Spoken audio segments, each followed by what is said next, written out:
Ouvir a Justiça de hoje analisando as propostas de alteração da atual lei de drogas no Brasil. Participando do programa, a defensora pública do Juizado Especial Criminal de Belo Horizonte, Mariana Carvalho de Paula de Lima, e o juiz da 2ª Vara de Tóxicos de Belo Horizonte, Edson Feital Leite.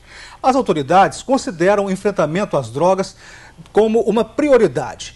Eu pergunto para os dois se esse anteprojeto seria um enfrentamento eficaz. Mas antes eu gostaria que a senhora fizesse a tréplica daquela fala anterior do doutor Edson Feital, que disse o seguinte: a liberação favorece o uso. Bem, na verdade, eu entendo que não necessariamente vai favorecer, porque se a pessoa tiver, até como o doutor disse aqui, valores morais, estrutura familiar e um próprio senso de que aquilo é certo ou errado, se o Estado atuar preventivamente através de um processo de conscientização, como a gente vê agora em relação ao crack, apesar de muito tardio, mas hoje em dia está acontecendo, não necessariamente isso vai aumentar. E por outro lado, pela experiência que eu tenho, é possível que através da infração administrativa, os dependentes, os usuários, passem a aparecer mais. Ou seja, eles realmente falam, olha, eu uso. Porque se disserem isso hoje, eles podem ser punidos no direito criminal.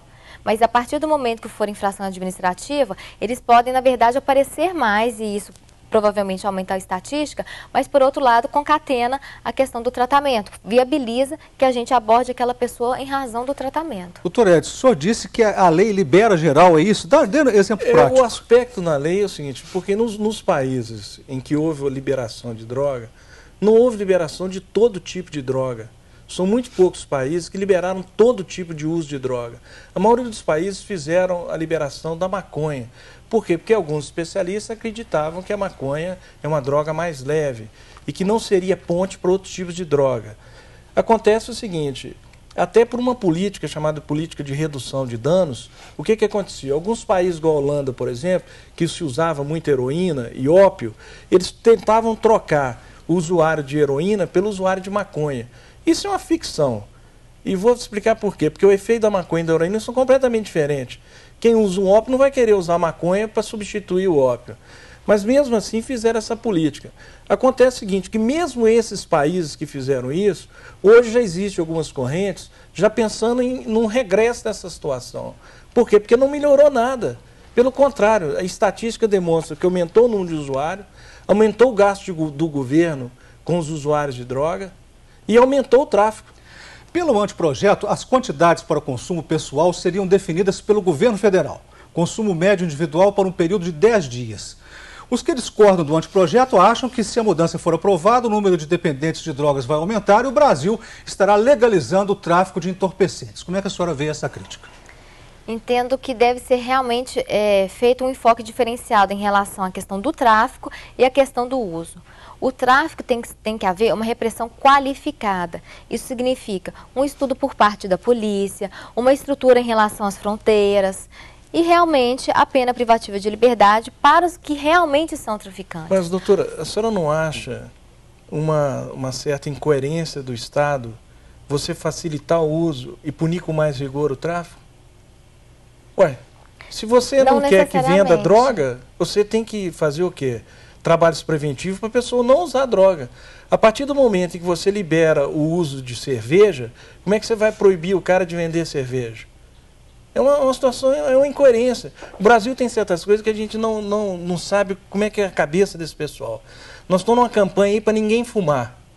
O cigarro faz mal, o cigarro traz câncer, o cigarro traz isso. Agora nós estamos numa campanha para assim, vão liberar droga geral. Ué, que diabo é isso? Nós não podemos fumar, mas não podemos usar maconha. É uma situação estranha, né? Eu acho que é distinto, porque a proposta é em relação ao tratamento que está dando ao dependente. Então, se é uma questão de saúde, se a gente entende o dependente como uma pessoa que tem uma doença, alguma coisa nesse sentido, através do direito penal a gente não está conseguindo resolver. Porque se o direito penal, punindo mais severamente, conseguisse, não precisava ter realizado essa pena mais branda, de prestação de serviço, de advertência. Seria o caso do encarceramento. E a gente já tem a experiência de que não funcionou dessa forma. Pois é, mas atualmente, por exemplo, nesse sistema de advertência e prestação, adiantou alguma coisa? Adiantou nada. Por quê? Porque nós não temos estrutura para internar o sujeito. Por isso que tem que ir para a saúde. Então, na prática, não mudou nada. Vamos partir para as considerações finais. conclusões sobre esse anteprojeto da nova lei, mas eu queria perguntar sobre essa questão do governo dar a dosagem para 10 dias, para a gente entrar mais sobre isso. Eu acho isso um absurdo, e vou te explicar por quê. Primeiro, é o seguinte, como é que nós vamos dosar a quantidade de droga que o cara usa por dia? Eu já tive, por exemplo, usuário de droga que falou comigo assim, eu uso 8 pedras de crack por dia.